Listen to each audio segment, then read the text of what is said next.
Well, since I got the news that baseball was shut down for me this year, it left me in this really in-between time of wanting to figure out, how to make the most out of this season. So I decided to start on a velo and efficiency program here in St. Louis at P3, and it's been really good for me so far. We've been trying to keep a mixture of getting some live at-bats in and taking the rest of the week to really work on some pitch design things and to really be getting after and try to improve my velocity, improve my arm path, improve my overall delivery efficiency.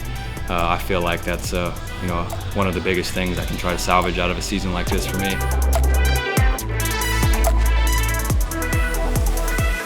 Flattened out, like it's flat now instead of kind of on the side. And I think you really found your rhythm, and that's the 92, 91.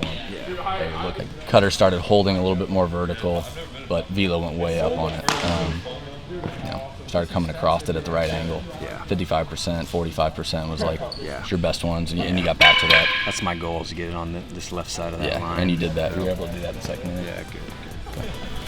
My biggest points of focus this summer has been the pull downs at the end of my long toss. I've really been trying to radar gun those just so I can keep them competitive, and just trying to throw the next one harder than the last one. Not overly concerned about what the actual velo reads because it's not a direct correlation to the mound, with the shuffles before the throws, but really just trying to get some peak adrenaline and peak arm speed because naturally in the game, that takes over for me. So without having the games, that's been a big point of focus for me. Been really focusing on doing some extra plyo drill work. The rubber balls that you see thrown against the wall.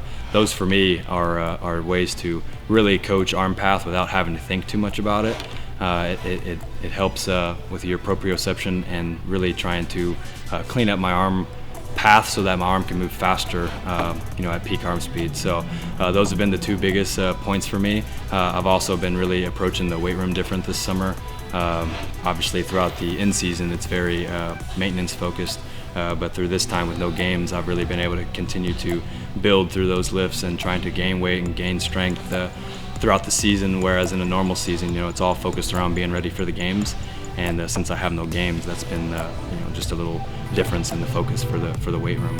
There are a bunch of different ways to go about it. Those are a couple of my favorite ways, and that's really what I've been focusing on the programs that we've been working through this summer.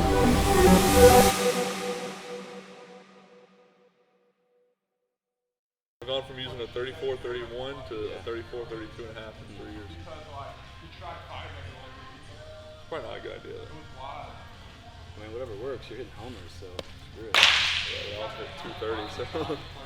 Hit enough homers, that's okay. That's a good point. It's definitely acceptable in the big leagues. Yeah.